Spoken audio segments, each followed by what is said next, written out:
Bom, para analisar esse cenário, a gente convidou Augusto Lerner Krieger, que é coordenador de Relações Institucionais da Stand With Us Brasil.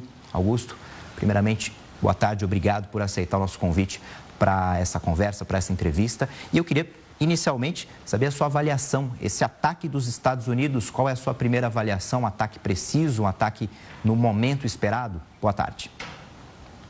Boa tarde, Renato. Boa tarde a todos que nos escutam e nos acompanham hoje, nesse domingo, um domingo que, na verdade, é um domingo de muita repercussão sobre todos os fatos que aconteceram no sábado à noite, horário de Brasília, e também já no início da madrugada no Oriente Médio, principalmente no Irã, onde os Estados Unidos, num ato de estratégia e também que culminou com esse ataque a 3 locais e instalações de enriquecimento de urânio iranianas, que foram Isfahan, Fordow e Natanz também, onde os Estados Unidos usou pela primeira vez, como muito bem disse a reportagem, e é confirmado também pelo governo de Washington, a utilização do B-2, esses bombardeios de longo alcance dos Estados Unidos, que vale fazer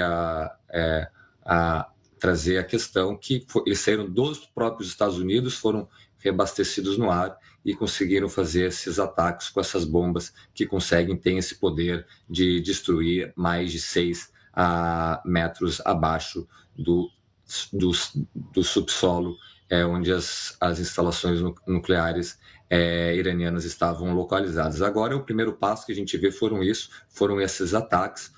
A partir disso, a gente consegue ver as consequências deles. A gente já viu tanto o secretário de Estado norte-americano, o secretário de Defesa, o vice-presidente dos Estados Unidos e também o presidente norte-americano falando que foi um ataque preciso, cirúrgico, rápido e eficiente, que teve um êxito muito grande na eliminação da capacidade iraniana de produzir, enriquecer urânio e, consequentemente, com isso, produzir armas nucleares. Agora, o próximo passo depende muito do regime de Teherã para ver quais são as medidas, qual a resposta que o governo, o regime de Teherã vai dar, se vai atacar alvos norte-americanos no Oriente Médio, como provavelmente pode vir a acontecer, atacar bases norte-americanas, tanto no Catar, no Kuwait, no Bahrein ou nos Emirados Árabes Unidos, onde estão mais de 40 mil soldados norte-americanos ali. E também outra questão que é uma probabilidade,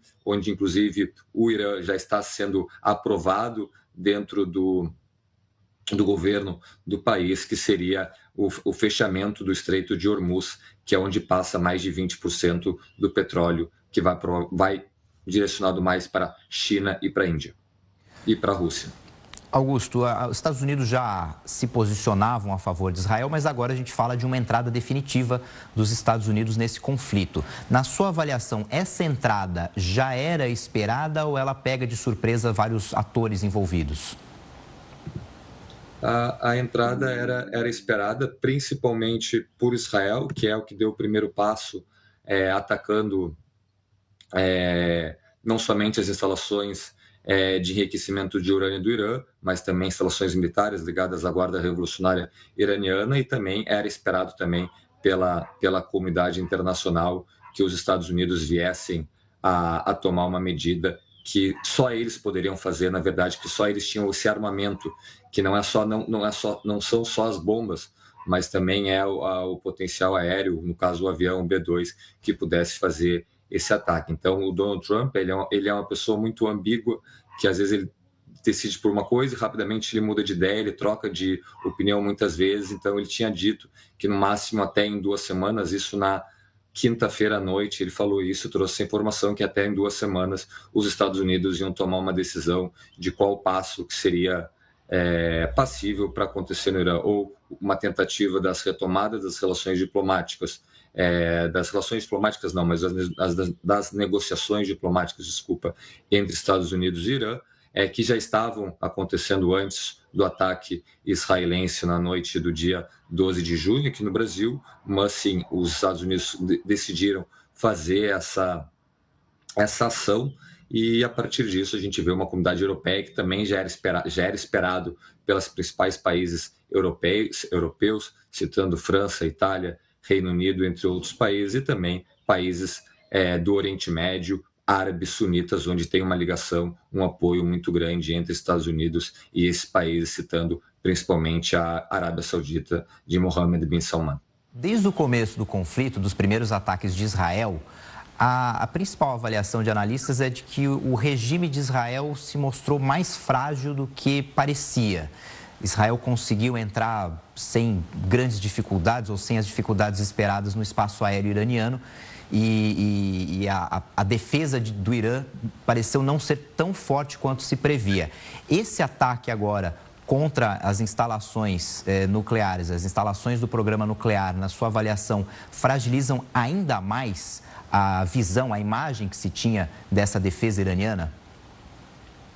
Com certeza, Israel já tinha feito o primeiro ataque contra o Irã, não foi em 2025, mas sim em 2024, quando atacou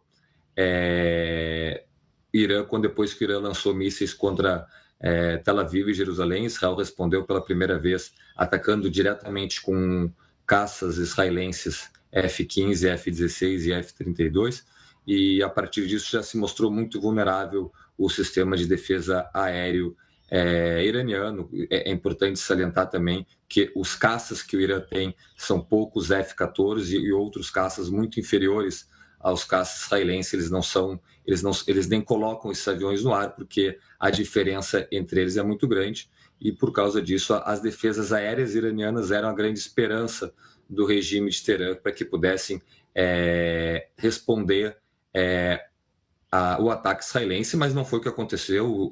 Hoje, mais de 10 dias de guerra, de conflito entre Israel e Irã, é possível ver sim que os israelenses eles controlam os céus do Irã como um todo, de leste a oeste. É um país muito grande, de mais de 90 milhões de pessoas, e eles conseguem atacar no ponto, no local onde eles querem, por ter esse controle do espaço iraniano. E isso, consequentemente, enfraquece o Irã militarmente, mas não só militarmente, principalmente diplomaticamente. Primeiro, o Irã se mostra muito mais fraco na questão militar do que as potências imaginavam, citando os Estados Unidos e Israel na questão militar. São duas potências militares, não somente na região do Oriente Médio, mas no globo como um todo, na comunidade internacional, mas enfraquece também na questão diplomática, porque se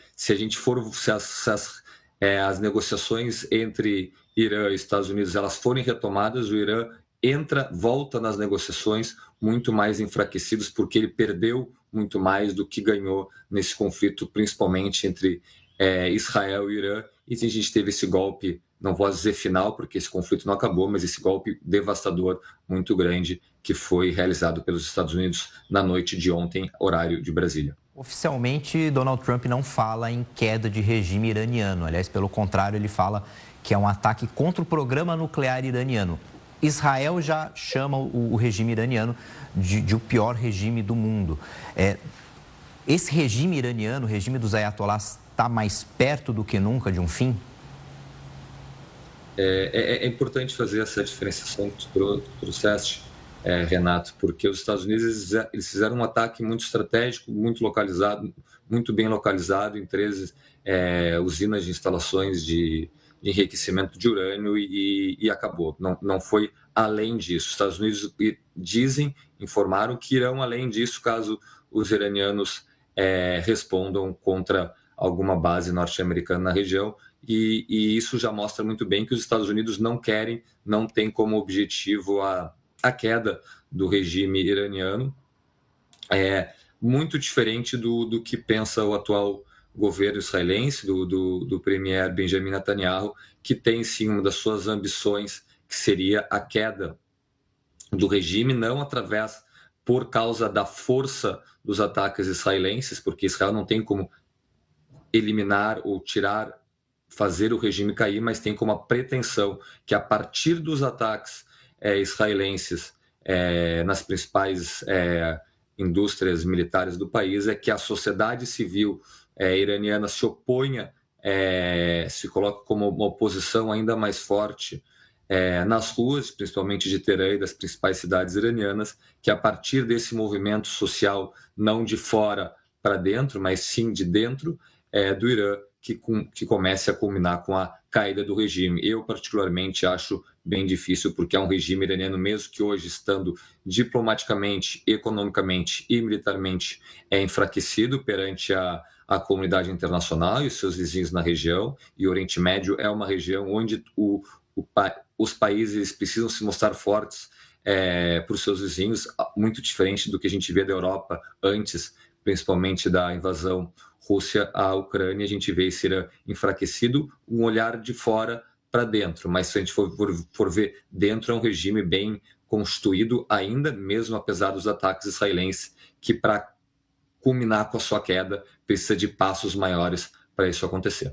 Na sua avaliação, pensando nisso, que o regime ainda está internamente fortalecido, ainda teria mais força, Israel e os outros países, os próprios Estados Unidos, teriam que se preparar para uma guerra mais longa? Esses são os sinais, apesar desses primeiros ataques mais precisos?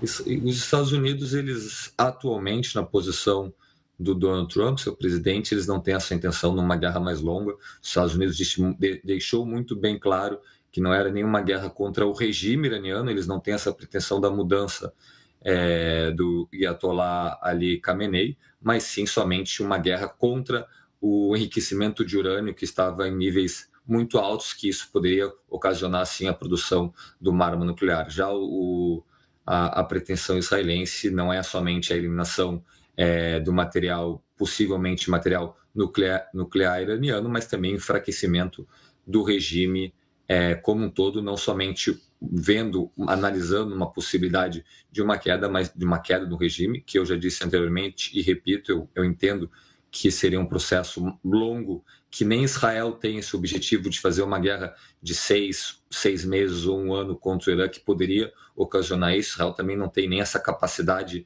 eu não digo nem militar, mas econômica, o país ficar parado por tanto tempo. É importante salientar, Israel já vem enfrentando uma guerra há mais de 1 ano e meio, 1 ano e 7 meses, quando começou a guerra contra o Hamas, no dia 7 de outubro de 2023, que Israel já enfrentou o Hamas no faixa de Gaza, o Hezbollah no Líbano, milícias ligadas a esses grupos também na Síria, ataques militares ao Iêmen, principalmente contra o grupo terrorista Houthis. Então a gente já vê Israel também desgastada por estar enfrentando um cenário de guerra há bastante tempo. Israel é um país pequeno, de aproximadamente 10 milhões de pessoas, onde tu cruza o país de leste a oeste em 45 minutos, tu atravessa de norte a sul em 4, 5 horas de carro. Então é um país muito pequeno, que já está desgastado por causa desses conflitos que acontecem desde 7 de outubro de 2023, Israel também não tem a pretensão, e nem a população israelense gostaria, que esses mísseis iranianos que